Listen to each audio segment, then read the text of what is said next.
Okay, welcome back. So the next story we're going to come back to is the latest instalment in what Jake dubbed the Battle for Bali, which sounds like one of these kind of Spielberg, Christopher Nolan history Definitely epics. watch that. So just to give you some background before I let Jake talk about the latest development, effectively back in November, I believe it was, Qantas applied for the right to be able to do more flights to Bali. And this is because there is only kind of so much limited capacity. Effectively, there's only much limited takeoff slots available. So in order to get the right to put on these flights, they effectively have to go to the government and they have to put forward their case. And obviously, usually these things are green lit. However, what happened is after they did that, and that's a very public process, Virgin, within a couple of weeks, made a counter-offer, and then it got all a little bit nasty. So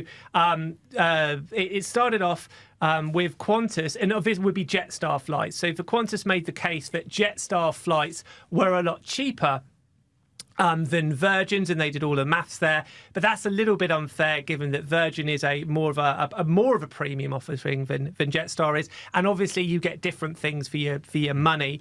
But then we had, let's get this right, Virgin snapped back, and they made the point on a lot of is the wrong word, but they said that on a significant amount of Qantas international flights, they have international crew and not Australian crew crewing them. And their argument is, if you want more jobs for Aussie workers, you should give this to Virgin. Now, in the last week, we've had a couple of groups weighed in on this in order to try to persuade the government to make their decision. Jake, tell us a little bit more about what's happened. So last week we spoke about the TWU, the Transport Workers Union, came out in favour of Virgin, in support of this local jobs argument. The Flight Attendants Association, the FAAA, has also sided with Virgin, which again you would not find surprising. But one of the big bombshells was the ACCC, the Competition and Consumer Commission, has come out and it has supported Virgin as well. Now, it put in a submission to the International Air Services Commission saying basically, if you give these flights to Virgin, it will boost competition and consumer choice. So they've come out and said. This is from ACCC General Manager Katie Young. She said this proposal would introduce Australian competition between Perth and Denpasar, as well as reduce Jetstar's dominance on services between Adelaide and Denpasar. It would also introduce competition for domestic connections between Gold Coast and Perth, because the Jetstar plan is Cairns, Melbourne, Denpasar daily, and three flights per week, Adelaide, Perth, Denpasar. Whereas Virgin wants to go Gold Coast, Perth, Denpasar, and Adelaide, Perth, Denpasar. So A321LRs for Jetstar and 737-800s for Virgin. And so Jetstar right now is the only Australian airline that goes between Perth and Denpasar. That's 3 times per day. Qantas's proposal would be another 5 flights per week. Now, in contrast, if these flights went to Virgin, it would be another 14 flights per week between Perth and Denpasar, connecting through to Adelaide or the Gold Coast.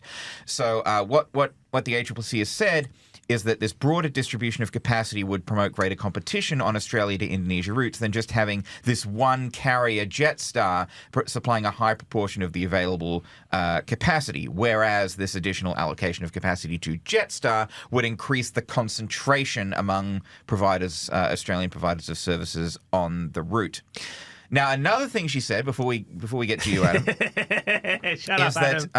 is that Jetstar does do these basically all economy flights, whereas with Virgin has its 737s with economy, economy X, and business class. So it could get, if someone wants to fly premium economy, Virgin Economy X to Bali, they would have that option. If someone wants to fly business class to Bali, they would have that option rather than the more limited selection you would get with Jetstar. So there would be more choice between these product offerings. Now, I was going to say... Also, velocity frequent flyer factors into it. Yes. Now, I was going to say, without wanting to, and similar to the last story, without wanting to question the integrity of anybody that's come out to take their views, there is, I would argue, is, or there seems to be a lot of politics behind this. The TWU have an atrocious relationship with Qantas that obviously saw the TWU take Qantas to court and win a very high-profile court battle, which effectively ruled that Qantas outsourcing staff was illegal. It went across large parts, or it violated large parts of the Fair Work Act.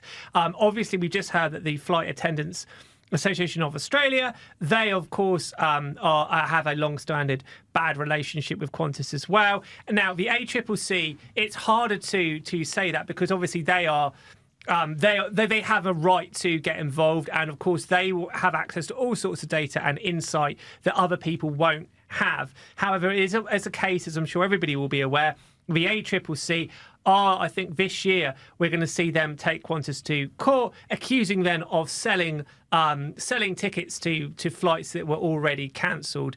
Now, you could say this is all a lot of playground politics. You could also say, Qantas and maybe the old CEO Alan Joyce, you reap what you sow. You make so many enemies that unfortunately when you need their help, they're going to remember. Do you think I've got a point there or not, Jake? I believe the modern expression is too vulgar to say on a family, on a family podcast like this, but it abbreviates to FAFO. F around and find out. Yes. Sorry to any children listening. Yes, I apologies for that brief lesson in letters of the alphabet. Look, one thing about this outsourcing thing with Qantas as well is that Virgin, we have to remember, very recently, I think it was either earlier this month or late last month, announced that it was insourcing all of its, or at least most of its ground handling operations. So it was, bringing these ground handling operations in, a lot of airports around Australia back in-house and hiring people to do it. So, clearly Virgin is making nice with the employees and with the unions, and the unions are sort of responding. You can see the point as well of the unions. You can see why the unions, if it was Qantas, putting on more local crews, you would see why the unions would support Qantas, and you can see why the ACCC is, in its remit as the competition watchdog, wanting more competition. That's its whole thing.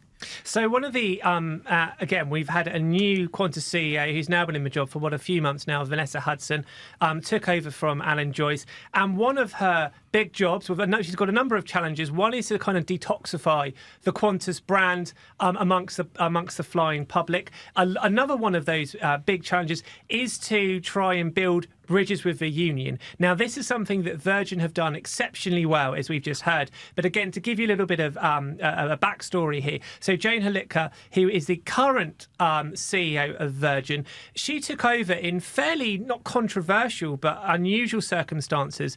So when Virgin went into administration in 2020, Paul Scurra, he was the man who did a fantastic job of helping get them out of administration, with working with the new owners, and also was the mastermind behind the kind of hybrid plan that they've used, and got a lot of plaudits for that.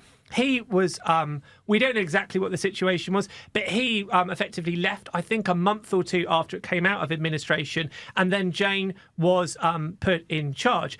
Now, Jane Halitka famously had a very, very, very bad reputation with the unions when she was at Jetstar. I think it's fair to say they despised her. However, what she managed to do is very, very quickly turn that round and get them on board. A lot of that was through a pledge to retain as many staff as possible, to keep a business class offering, and also to avoid outsourcing more staff, and in fact to do what she's done recently, which is to insource them. So you can see here politically why it's so important to get the unions on board, not just because this is how you decide the pay of your employees, but at times like this where it really hurts you. It hurts you in terms of winning these deals. It also hurts you because these unions are, as we've seen, they're on the phones to bad people like us in the media planting their bad stories. So you want to get these people on board. Yeah, exactly. It's sort of less of a thing over in the US because there was, decades and decades of legislation starting under Reagan to sort of crush the union movement as much as possible. But here in Australia, you know, I mean, one of the two major political parties is essentially, you know, started out as the political wing of the union movement. And so, you know, Labor has always had a very good relationship with the unions. And so if Labor is close to the unions, then, you know, Labor might start listening to the unions when the unions start telling them, you know, you're a bunch of bastards. Family show. Right, let's quickly move on.